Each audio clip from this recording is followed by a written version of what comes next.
Se alguém me ama, guardará a minha palavra,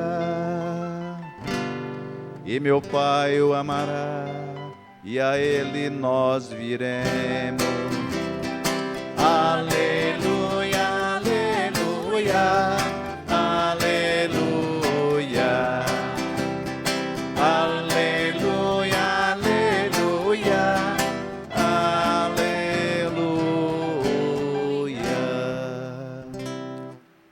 O Senhor esteja convosco. Ele está no meio de nós. Proclamação do Evangelho de Jesus Cristo, segundo Mateus. Glória a vós, Senhor. Naquele tempo, os fariseus ouviram dizer que Jesus tinha feito calar os saduceus. Então, eles se reuniram em grupo, e um deles perguntou a Jesus para experimentá-lo: Mestre, qual é o maior mandamento da lei? Jesus respondeu: Amarás o Senhor teu Deus de todo o teu coração, de toda a tua alma, de todo o teu entendimento. Esse é o maior e o primeiro mandamento. O segundo é semelhante a esse: amarás ao teu próximo como a ti mesmo. Toda a lei e os profetas dependem desses dois mandamentos. Palavra da salvação. Glória a vós, Senhor. Aleluia, aleluia, aleluia, aleluia, aleluia, aleluia. Sentados, nos recolhemos num tempo em oração. Peçamos ao Divino Espírito Santo o auxílio necessário para que compreendamos a força desta palavra e sejamos por ela transformados. Rezemos.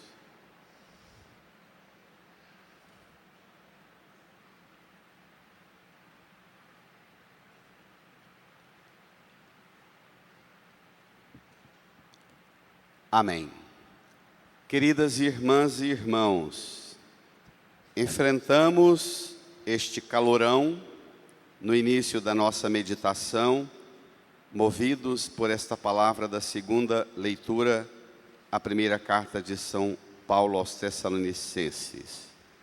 Vós vos tornastes imitadores nossos e do Senhor, acolhendo a palavra com alegria do Espírito Santo, apesar de tantas tribulações.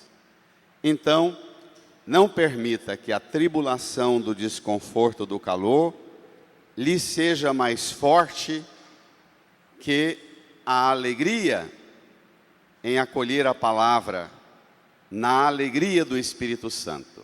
Combinado? Então vamos lá, tome aí o seu folheto, número 10, Mateus 22, 34 a 40. Continua Jesus, que no começo do capítulo 21, ele entrou em Jerusalém no domingo de Ramos, foi para o templo, fez o chicote de cordas, purificou o templo, expulsou os vendilhões e fez uma crítica ferrenha às lideranças religiosas de Israel, dizendo que tinham transformado a casa de meu pai num covil de ladrões, num comércio. Os grupos começam a se mobilizar contra Jesus. Domingo passado foram os fariseus com um grupo inimigo deles, que fizeram aliança para apanharem Jesus em alguma contradição.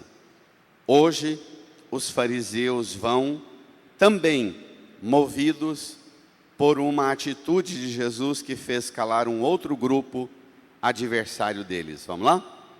Tome comigo. Naquele tempo, os fariseus ouviram dizer que Jesus tinha feito calar os saduceus. Espere lá. Fariseus e saduceus. Boa parte dos estudiosos se referem a saduceus como os descendentes da família de Sadoc, uma casta familiar que depois que o templo de Jerusalém foi restaurado por Ciro, rei persa, e mais tarde nas reformas de Josias, os reis aprenderam a reformar o templo e a escolher os sacerdotes que deveriam trabalhar no templo. Nós financiamos reformar o templo, mas quem vai trabalhar lá tem que ser gente que nos apoia. Era essa a lógica. Os saduceus vêm de um período longo, algumas correntes falam de 300 anos, outras de 500 anos, que essa família ou esta casta tem que ser membro desta casta familiar para ser escolhido como sacerdote para trabalhar no templo de Jerusalém. Os saduceus tinham como base os 5 primeiros livros da Bíblia. E lá eles não viam muita base para a doutrina da ressurreição. Eles não acreditavam na ressurreição dos mortos, na vida eterna. Jesus, desde o começo, ele fala do reino dos céus, do reino do meu Pai. Fala e insiste muitas vezes que ele veio trazer a salvação, a vida eterna. Ele, quando se apresenta, ele diz que é preciso fazer pouca conta dessa vida para ganhar a vida eterna. Os saduceus debocham disso, procuram Jesus e dizem aquela historinha da lei do levirato. Um irmão casou com uma mulher, eram 7 irmãos, não teve filho e pelo direito natural, os outros irmãos deveriam casar para ter filho com aquela viúva, para honrar o nome do primeiro irmão. E morreu 1, 2, 3, 4, 5, todos os irmãos morreram e a viúva ficou. É uma viúva forte. Os saduceus propõem a Jesus uma brincadeira, escarnecendo. De quem essa mulher vai ser esposa lá nesse tal desse reino do céu, se há ressurreição dos mortos? E Jesus diz: vocês pensam a vida eterna e o reino de Deus como uma continuação da ordem das coisas disso aqui, mas vocês não são capazes de alcançar a realidade nova que é o reino dos céus. Calam e dizem aos saduceus que eles não entendem a doutrina central da fé, que é o reino de Deus. Porque se tornaram operários ideológicos do reino de Israel. Fatalmente, nós nos tornamos pregadores dos reinos daqui e esquecemos o reino dos céus. Jesus propõe uma outra realidade que ultrapassa o território de nossas convicções, de nossas ideologias. Os fariseus acreditavam na ressurreição dos mortos. Eles tinham como base os 5 primeiros livros da Bíblia e todo o resto do Antigo Testamento, com uma variável de, dependendo a época e o grupo, mais 2 ou 3 ou 7 livros ou menos livros. A variante era grande. Os fariseus acreditavam na lei de Deus. Falei domingo passado e repito para incutir na mente da gente. Os fariseus é um movimento, outra casta, que quando o templo de Jerusalém é destruído com Nabucodonosor, rei da Babilônia, em 587, os fariseus mobilizam uma campanha da palavra, vamos guardar a palavra de Deus. Já que não temos o templo, vamos guardar a palavra. Desse movimento surge a sinagoga, aquela capela que tem espalhada pelo mundo inteiro, onde o judeu reúne todo sábado de manhã para meditar a palavra. E os fariseus eram ensinadores da palavra. Eles tinham uma técnica que era a seguinte: para uma pessoa ser condecorada com esse título de fariseu, hoje se a gente chama alguém de fariseu, a gente está ofendendo. No tempo de Jesus era um elogio. Para ser fariseu, para pertencer à casta dos fariseus, eles catalogaram o Antigo Testamento e distribuíram em blocos de mandamentos, reunindo a Bíblia em 613 versículos da Bíblia. E um teste para ser fariseu era saber esses 613 versículos da Bíblia de cor, memorizado. E eles transformaram o Antigo Testamento em 613 versículos com uma linguagem muito negativa. Tudo predominantemente na base do não, da proibição. É proibido isto, sobre o matrimônio, sobre a família, sobre a terra, entendeu? Sobre a religião, sobre o templo, sobre a sinagoga, era tudo não. Por isso toda a crítica de Paulo ao farisaísmo, que transformou a lei em um peso, em proibição, em norma proibitiva.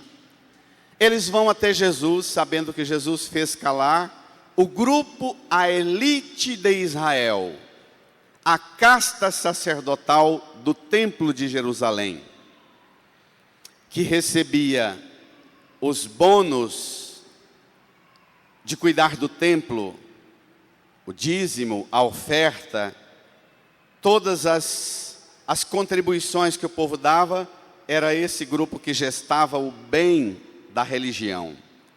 Os fariseus vão a Jesus, preocupados porque ele fez calar a turma do altar. Eles se preocupam com eles, que é a turma da palavra. Vamos lá? Então eles se reuniram em grupo e um deles perguntou a Jesus para experimentá-lo. Reuniram-se em grupo para experimentar Jesus. Aqui você já pode ir tirando consequências. Lembra do cântico de Maria, o Magnífica, quando ela visita Isabel e ela diz que o Todo-Poderoso mostrou a força do seu braço, dispersou os soberbos de coração. Os soberbos gostam de se reunir em grupo para tramar, para articular suas ambições e seus projetos. Queriam derrubar Jesus, experimentar Jesus. A essência do farisaísmo, no tempo de Jesus e nos dias de hoje, consiste no seguinte: você identifica um fariseu quando ele absolutiza coisas secundárias. Quando ele tortura você para fazer você, para desautorizar você, tentando convencer você que as coisas secundárias que ele pensa têm valor absoluto. É esta a característica essencial de um fariseu, no tempo de Jesus e nos dias de hoje. Cuidado com o que você absolutiza no campo da fé. Cuidado para aqueles pontos que você diz: eu não negocio, não estarem todos no campo das coisas periféricas e não ir à essência da fé. O farisaísmo nunca esteve em ampla expansão no cristianismo como nos tempos de hoje. Vamos lá? Vencê-lo? Eles dizem a Jesus, versículo 46. Leiam: mestre, qual é o maior mandamento da lei? Espere lá. Qual é o maior mandamento da lei? Um bom fariseu tinha resposta. Qual é o maior mandamento da lei? A lei toda. Não existe parte na lei que se autoriza a desobedecer. Qual é o maior mandamento da lei? A lei toda. A gente não vê o próprio Jesus dizer: quem tirar um i ou uma vírgula será réu no dia do juízo? Qual é o maior mandamento da lei? A resposta é a lei toda. E eles descreviam 613 argumentos da lei na forma de proibição, de negação, de ameaça. Jesus responde com base no que ele mesmo é. Ele é a palavra viva de Deus. Eles falam em mandamento e lei, e Jesus começa com amor. É tão diferente. Geralmente os legalistas, os rigoristas, não entendem de amor, a não ser amor pela lei. Vamos ver? Versículo 37. Jesus respondeu, bradem: amarás o Senhor teu Deus de todo o teu coração, de toda a tua alma e de todo o teu entendimento. O livro do Deuteronômio, o livro do Levítico, o livro de Josué, o livro dos Números, são livros que constantemente repetem uma espécie de fórmula introdutória da norma, da lei. Esse mandamento que Jesus responde de forma espontânea está tanto na conclusão quanto no início da apresentação da lei, do decálogo. Jesus apresenta o amor a Deus de um modo inteiro. Se você pegar Marcos e Lucas, ele vai acrescentar uma quarta dimensão do amor. Mateus fala amar com o coração, com a alma, com o entendimento. Lucas fala também em amar com a força, ou com, dependendo da tradução, com todo o seu corpo. O que significa amar a Deus? Com o coração, com a inteligência, com a alma e com a força. O que significa isso? Hoje, o Santo Padre, o Papa Francisco, fez uma pregação maravilhosa. Uma intuição de altíssima envergadura. Amar a Deus assim é amar a Deus de uma forma inteira. É o amor do adorador, que chega na presença de Deus e se prostra com o rosto por terra. Ele é inteiro, jogado, caído diante de Deus. Ele ama inteiro, não há uma dimensão, não há um pedaço em mim, em você, fora desse rito de adoração. É jogar-se na presença de Deus, com o rosto por terra e ser uma realidade só. Mente, coração, alma e estrutura física, adorar. Adorar é diferente do que nós entendemos hoje como o princípio fundante da religião, da norma, da lei, da tradição, dos costumes, do conservar religião. Adorar é um ápice. Na verdade, se você tirar da sua vida a característica de adorador do Deus único, todo o resto é resto.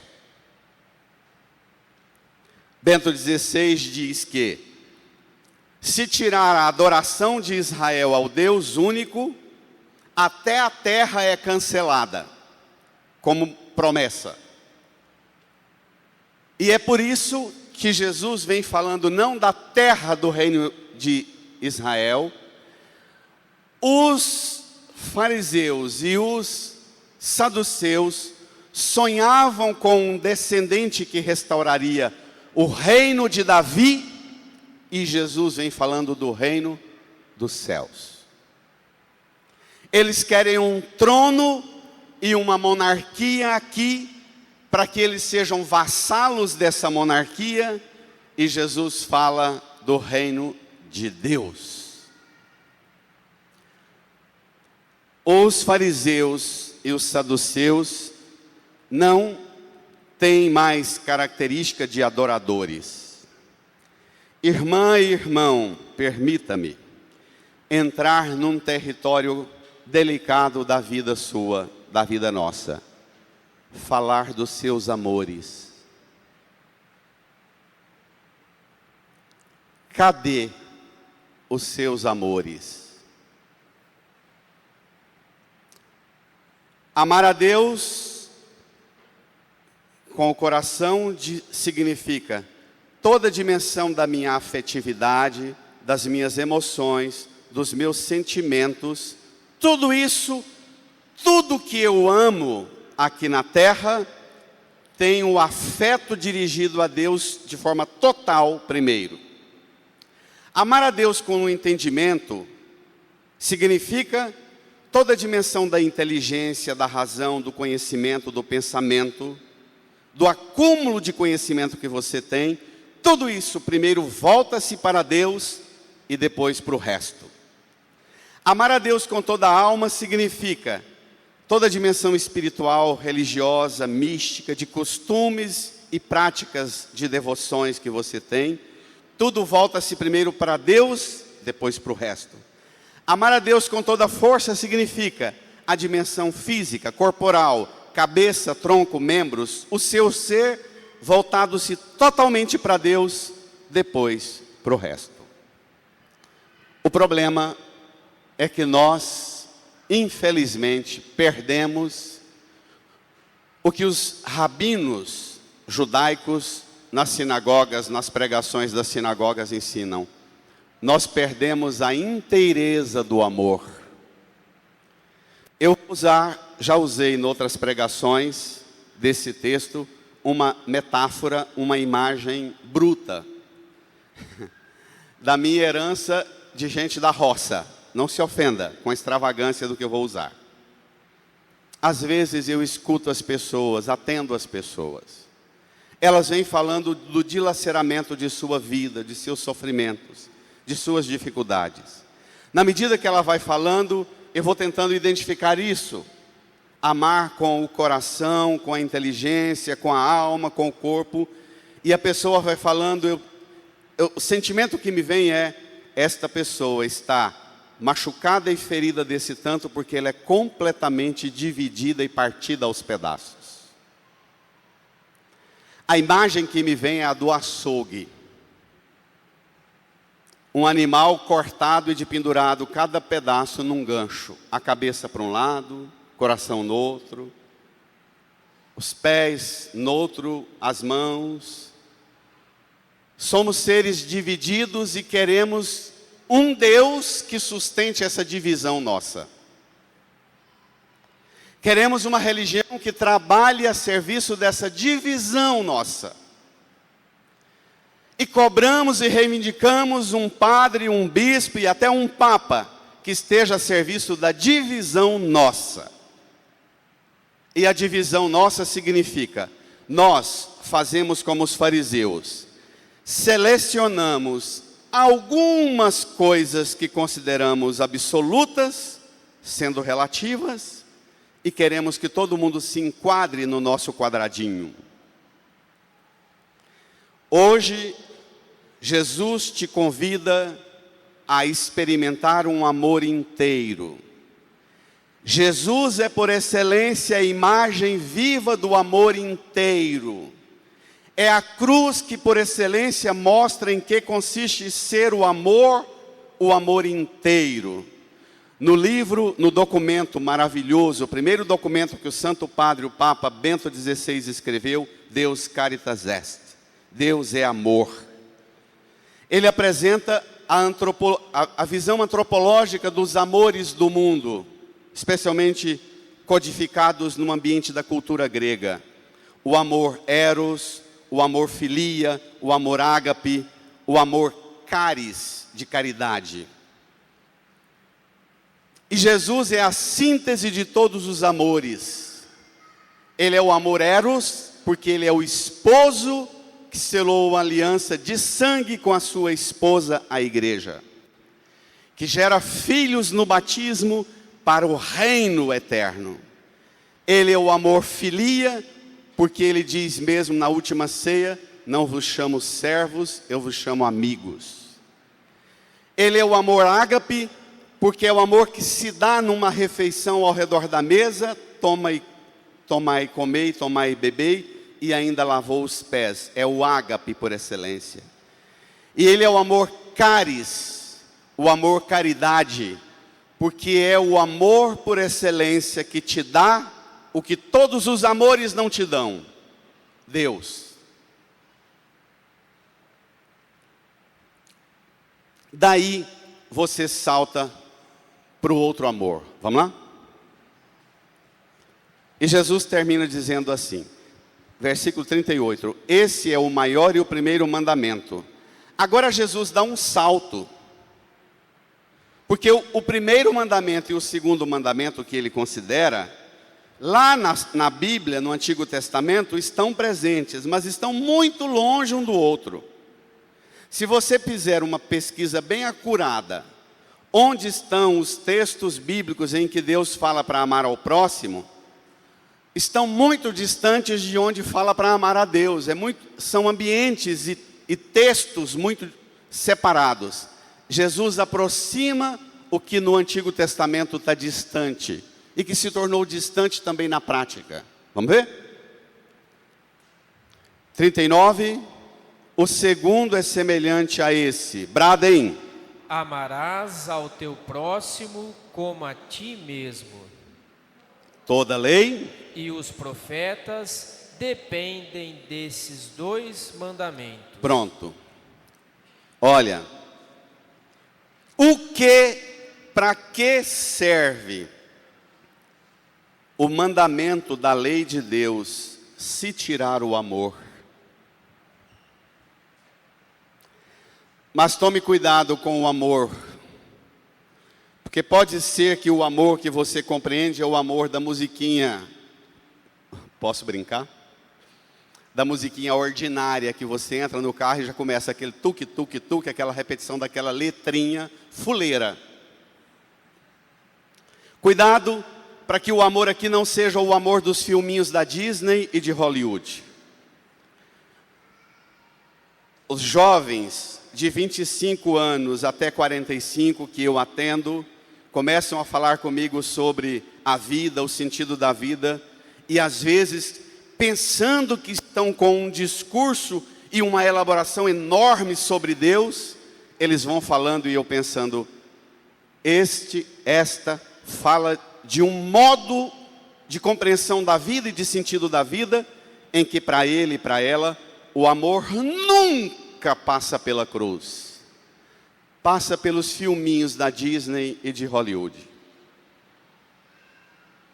O amor da cruz, que é o amor inteiro, que te põe inteiro, que vence as fissuras das divisões da mente, do corpo, da alma, da razão, unifica você.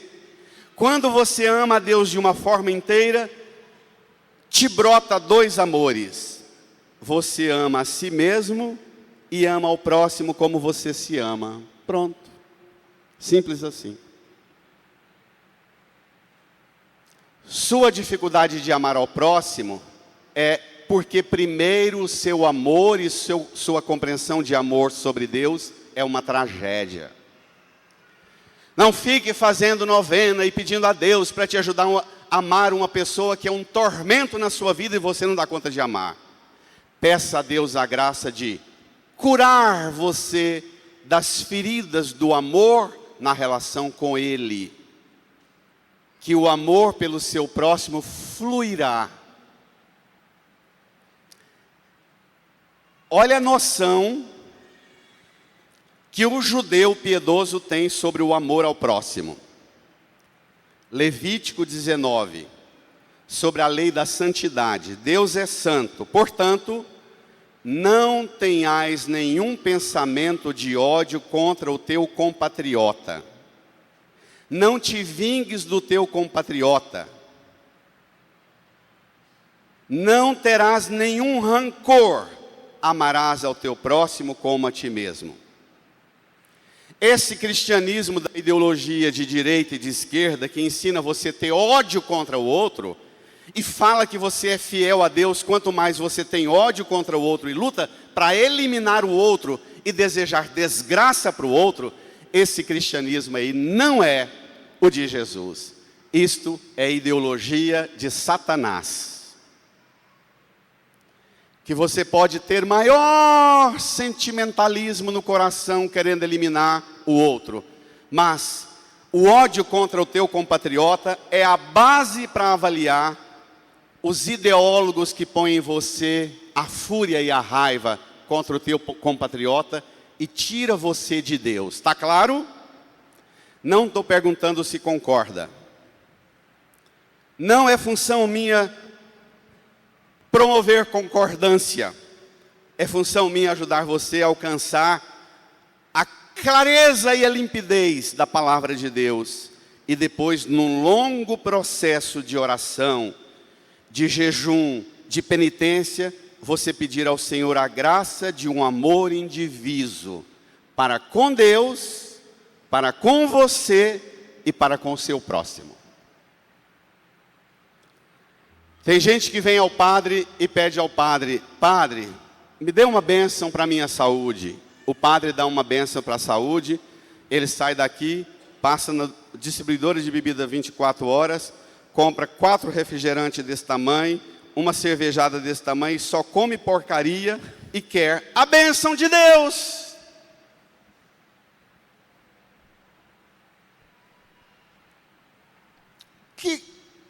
Que amor você tem para com você?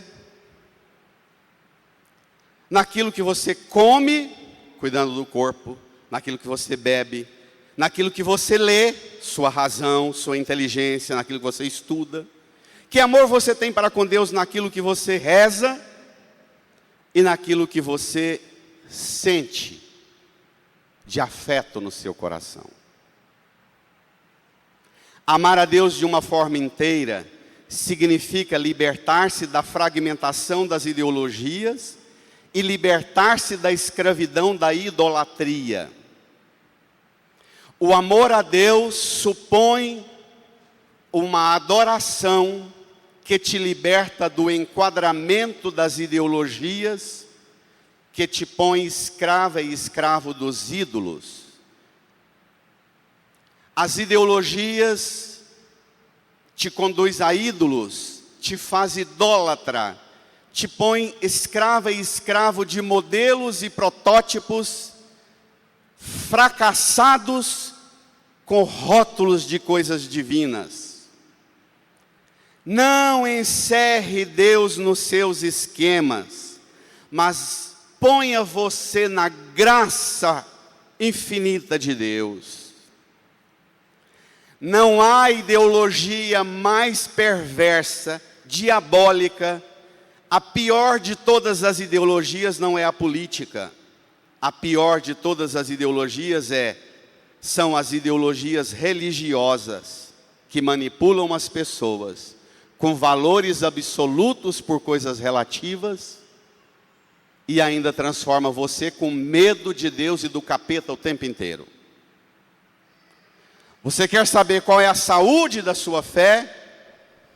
Você deve observar se o que te rege é uma ética do medo ou é uma ética do entusiasmo do Espírito Santo. Aquele tipo de discursinho assim: juízo, tome cuidado, olha, presta atenção. Esse tipo de bombardeamento de medo não é a ética do Espírito Santo. A ética da fé é aquela dos nossos pais, simples e humilde, que ao invés de passar medo dizia: vai com Deus, vem com Deus, ponto. O amor a Deus nunca te deixa indiferente ao amor para com você e jamais te permite ser indiferente ao outro, porque o amor a Deus que Jesus ensina na cruz é o amor mais alto de todos os amores, que te faz amar quem te quer bem, mas te faz amar os seus inimigos e rezar por aqueles que te perseguem. Esse é o amor que merece um brado e uma salva de palmas. Vai, igreja! Brada!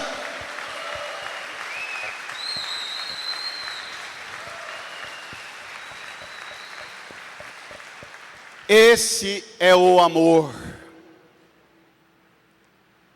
que te põe livre para não ser inimigos, hein? Se você reza para não ter inimigo, você está fiado numa ilusão. Porque é característico de quem é adorador de Deus ter inimigo. E além de tê-los, rezar por eles e amá-los. O trem é bem infinitamente mais do que a cartilinha das ideologias, de direita e de esquerda, que é a mesma coisa, perversa tanto quanto. Mas eu queria que a gente fizesse um exercício agora olhando para a cruz. Esse amor da cruz é o amor que causa um desconforto enorme. Porque o amor de Jesus é o amor que não dá coisas. É o amor que dá-se a si para te devolver para Deus. É bem mais. Você quer saber se o seu amor tem 1%, 10, 50, 100% do amor inteiro, indiviso?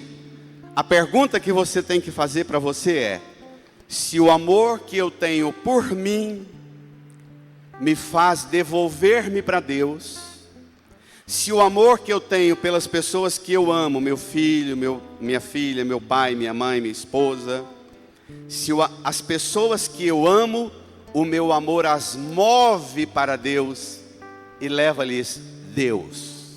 Esta é a avaliação.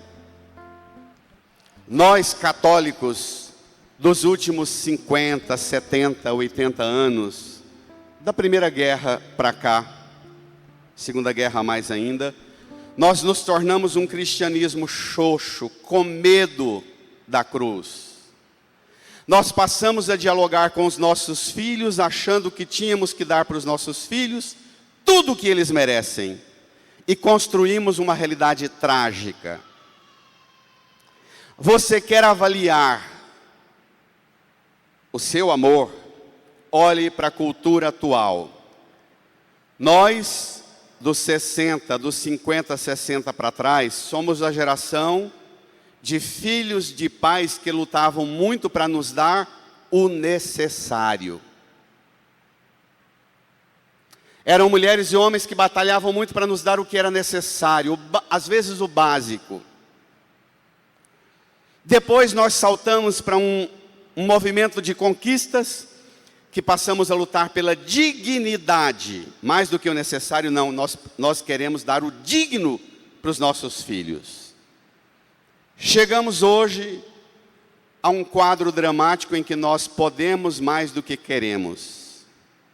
Nós podemos muito e queremos pouco. Nós podemos construir um mundo melhor, mas queremos pouco. Nós podemos mais do que precisamos. Não é à toa que somos consumistas compulsivos, compradores de coisas que não precisamos.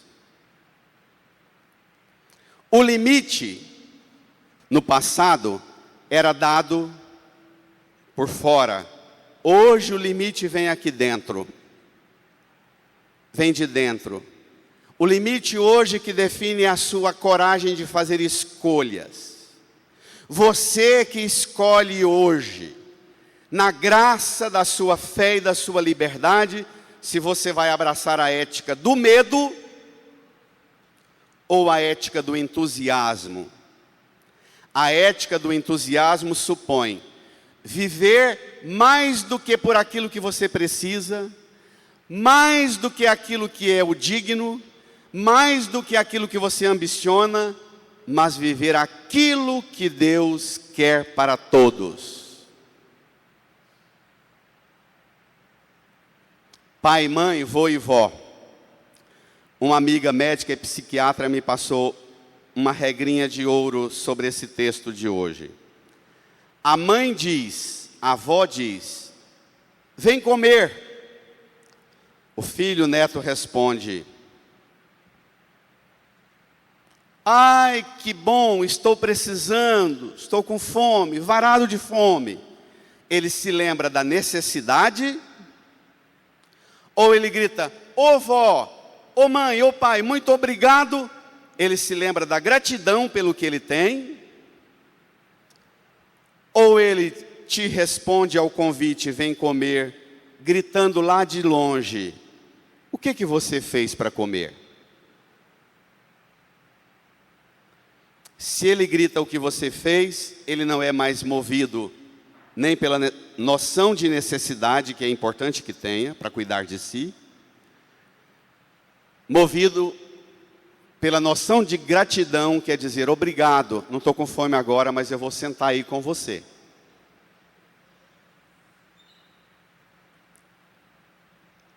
As nossas crianças fazem perguntas desconfortáveis, porque pela pergunta a criança revela que amor é o amor nosso, o que nós estamos dando para elas. E a resposta mais elevada que você pode ter da criança é se ela grita o nome de Deus, porque da comida, do trabalho, da roupa, da escola, do empenho todo que você dá, o que fica mais configurado em tudo que você lhe dá, é que em tudo que você se empenha, você alcança dar a ela Deus. Dar Deus é mais do que dar coisas. Quando você alcança a graça de dar Deus, você alcança a graça de dar ao seu filho, ao seu neto, a revelação mais plena, quem ele é, quem ela é, Filho de Deus. Afeição lavada e restaurada pelo sangue do Cordeiro, que limpou e regenerou o semblante da imagem e semelhança de Deus que ele e ela é. E quando ela se descobre filha, filho de Deus, ela vai necessariamente amar o próximo e ajudar o próximo, porque ela sabe que todos somos filhos de Deus. Amém? Mas não está fácil. Não está simples. É um caminho que supõe uma coragem ousada. Irmã, irmão, volte à fonte do amor. Cadê o seu amor a Deus? Cadê o seu amor para com você, na forma com que você zela e cuida de você? Cadê o seu amor para com o próximo? Olha aqui para a cruz e comece a sua oração. No Evangelho de João, capítulo 13, Jesus diz: eu vos dou um mandamento, um novo mandamento. Amai-vos uns aos outros, não como vocês amam a si mesmos, mas amem uns aos outros como eu vos amei. Porque eu vos amei dando-lhes um amor que lhes dá Deus e lhes ajuda a darem-se a si para Deus. Isso aqui é um modo infinitamente mais pleno do amor. Venha a essa fonte do amor e fale com Jesus sobre esse amor. O amor a Deus e o amor ao próximo e o amor para com você. Reze e peça dele a graça que você necessita para viver a sua grande aventura de amor na sua vida, que é breve, que passa rápido, mas que seja uma aventura de amor. Incline a sua cabeça, mesmo com o desconforto do calor, não se permita que que o calor tire de você do encontro com essa fonte dos seus amores. A Deus, ao próximo, a você. Fale com Jesus e peça um amor inteiro, indiviso.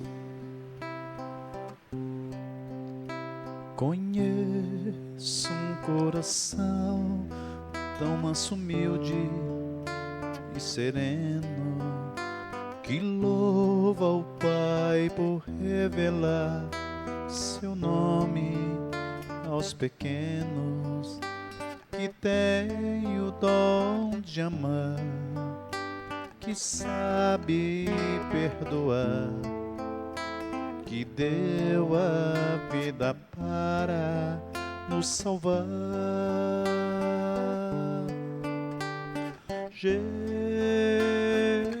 Jesus, manda teu Espírito para transformar meu coração.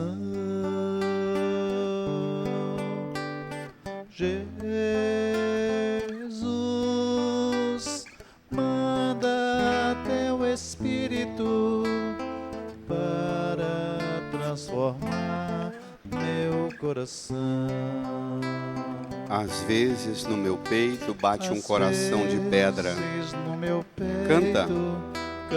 Coração de Magoado, pedra, frio, sem vida. magoado, sem frio, amor. sem vida. Aqui dentro ele me Aqui aperta. dentro ele me aperta. Não quer saber de amar, Não quer saber de amar, nem sabe perdoar. nem sabe perdoar. Quer tudo e não sabe Quer partilhar. tudo e não sabe partilhar.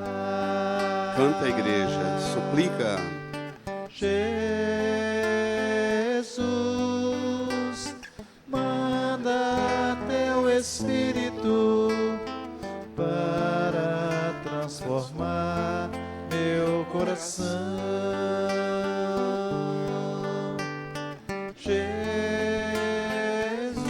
Jesus, manda teu Espírito para transformar meu coração. Lava, purifica e restaura-me de novo.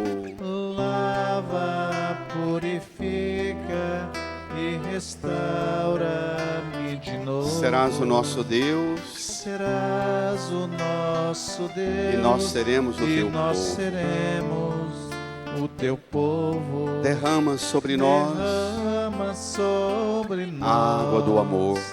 a água do amor.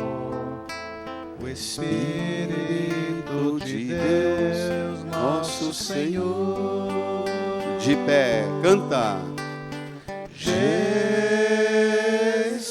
Jesus, manda teu Espírito para transformar meu coração.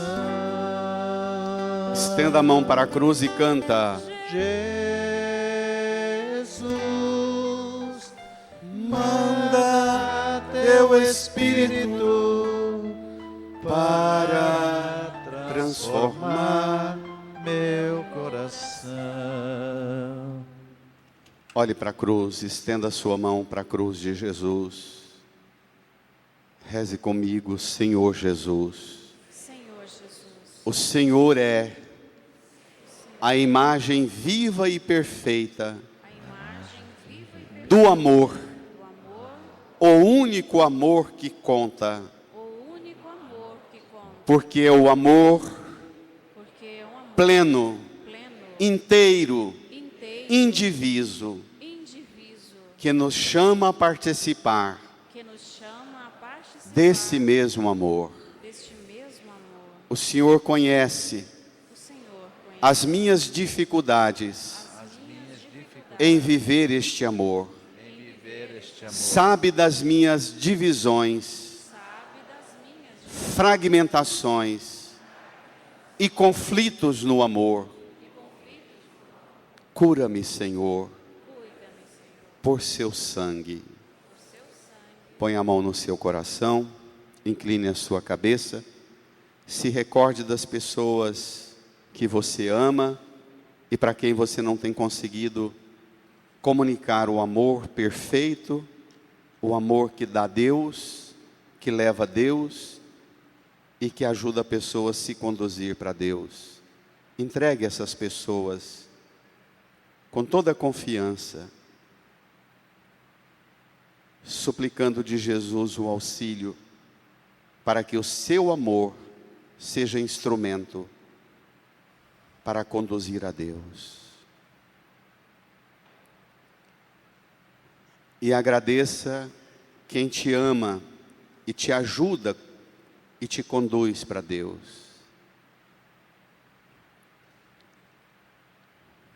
Quem te conduziu para Deus, agradeça. Agradeça a Jesus por este amor, por ser a cura e o transbordamento do puro e verdadeiro amor. Agradeça.